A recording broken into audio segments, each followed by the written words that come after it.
Naam, bwana, moja kati ya vitu ambavyo vimehappen, nadhani Watanzania wengi sana wameona tu the way ambavyo movement ambazo Diamond Platnumz amekuwa akizifanya katika nchi za watu. Tumeona kwamba ameenda kwanza London, Uingereza, then akafanya show moja kali sana katika moja kati ya kumbi kubwa huko Uingereza ambayo inafahamika kwa jina la Royal Albert. Then baada ya hapo akaenda kufanya tena show Manchester, bwana, huko Uingereza, ambapo pia tukaona msafara ya watu misururu ikiwa imepanga nje foleni kabla ya Diamond kuingia kuperform katika ukumbi.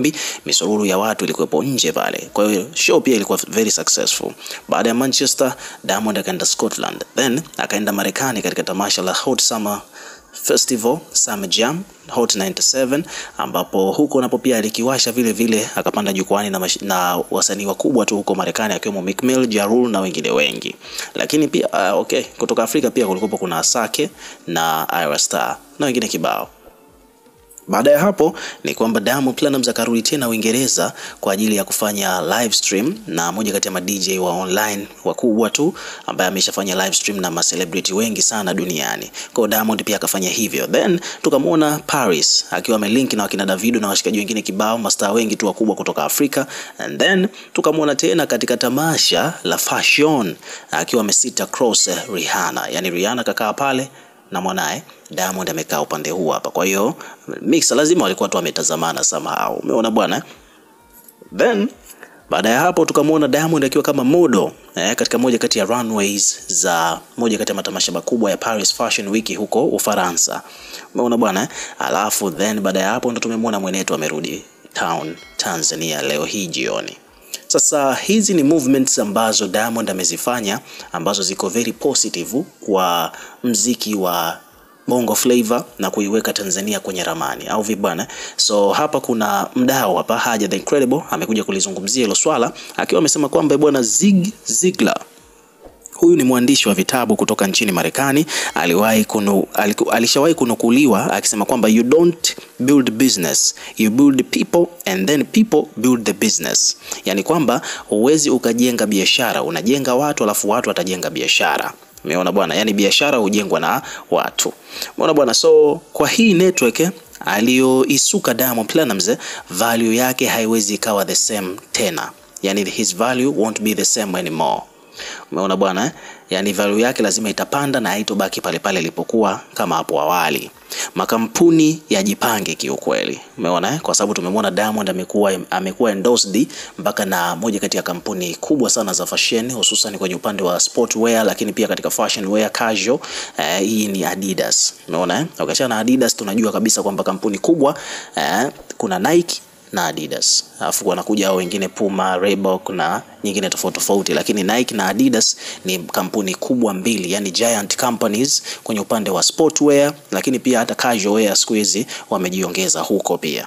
Umeona bwana? So Haja akaja akaielezea vizuri baada ya kuzungumza hivyo Twitter, amekuja kuelezea vizuri zaidi huko Instagram. Ameandika kwamba bwana, hii link ya Diamond Platnumz kwa mastaa na makampuni makubwa inaenda ku-add value kubwa sana kwenye brandi yake imara zaidi aliyoisuka for years. Msanii huyu inawezekana kabisa akaja kuwa mostly companies liability hapa Afrika kwa sababu ya nguvu yake ya ushawishi kwenye maeneo mengi, sio tu kwenye mziki, lakini he can fit pia mpaka kwenye eneo la kiburudani, na akiendelea atakuwa mkali haswa. Maana tumeona kwamba Diamond sio tu kwenye mziki jamaa, na tu represent mpaka kwenye upande wa fashion huko Ufaransa. Umeona bwana? Lakini pia akaendelea hapa Haja kusema kwamba achana na kuwa ni mwimbaji best performer, Diamond ni mwanamitindo anayewasubirisha wanamuziki wengi sana Afrika. Umeona hii ni kweli. Uwezo ukamchukua Focalistic ukamweka pale kama modo mfupi mnene. Uwezo ukamchukua Davido ukamweka pale kama modo the same mfupi mnene. Umeona bwana? Lakini Diamond anaweza akasimama pale kama modo kutokana na build ya mwili wake jinsi ilivyo. So huyu jamaa anatu represent katika aspect tofauti za kiburudani.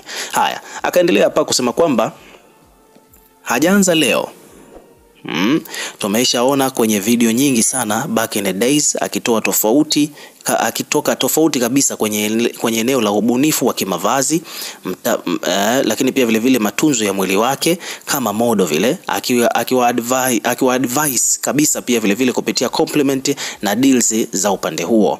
Dunia imeliona hilo na leo ameshiriki kwenye Adidas runway. Umeona? Kwa hiyo hapo nadhani wabongo mmejifunza kitu hapa bwana. Hizi issue hazijagi out of nowhere. Hizi issue bwana zinakuja kwa mikakati. Umeona bwana? So hivyo ndivyo mambo yalivyo bwana. Ukiwa msanii ni muhimu kucheza maeneo yote. Finally matokeo ya haya yote ni mkwanja. Believe me or not, hakuna kampuni yoyote ile ambayo itakayomtazama Diamond huyu wa sasa hivi kwenye kufungua deals za endorsement kwa bei ile ya mwaka 2024 au hata ya miezi mitatu nyuma. Diamond ameshiriki runway ya kampuni kubwa duniani ya Adidas ambayo yenye zaidi ya miaka 100 tokea mwaka 1924. Hii kampuni inafanya vizuri duniani mpaka leo hii. Fahamu kwamba kampuni hiyo inakadiriwa kuingiza mapato ya euro bilioni 23 kwa kila mwaka, hususan kama mwaka huu uliopita wa 2024. Mastaa wengi sana wakubwa wamefanya kazi na kampuni hii ya mavazi. Hapo alionekana Rihanna, A$AP Rocky, James Harden na wengine wengi. Diamond Platnumz anakutana na mastaa wakubwa duniani. Moja, Stefan Diggs, American footballer na mpenzi wa Cardi B, lakini pia vile vile Willy Chavaria ambaye huyu ni mbunifu na mwanamitindo wa Adidas. Ja Rule, Davido, Stefan Don, mbunifu kuna jamaa anaitwa huyu ni Stefan Don na wanamitindo wengine maarufu, bila kumsahau pia msanii kutoka Afrika anayefanya vizuri Rema, na hii inakuwa kuonyesha pia ukubwa wake uko vipi.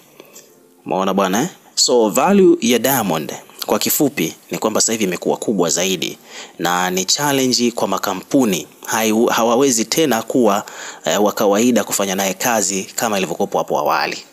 Umeona bwana? So hiyo ndio kitu ambacho amekizungumza Haja, kwamba Diamond thamani yake imepanda sana, hususan katika hii safari yake ya kwenda nje bwana. Diamond bwana amekuja kivingine kabisa. Ushaelewa? Diamond amekuja kivingine kabisa. Yani sio kawaida hata kidogo. Umeona? So hata kwenye swala la endorsements nadhani sasa hivi dau litakuwa liko juu kwa mujibu wa hizo takwimu na revolutions ambazo nimekueleza hapo. So obviously utakuwa umepata kitu hapa, au vipi bwana? So ukiwa kama mdau, kama ilivyokuwa kawaida, weka maoni yako katika comment section. Tutakuwa tukisoma na kureplay kila comment, na pia vile vile hakikisha bwana una subscribe kwa ajili ya kupata update zaidi.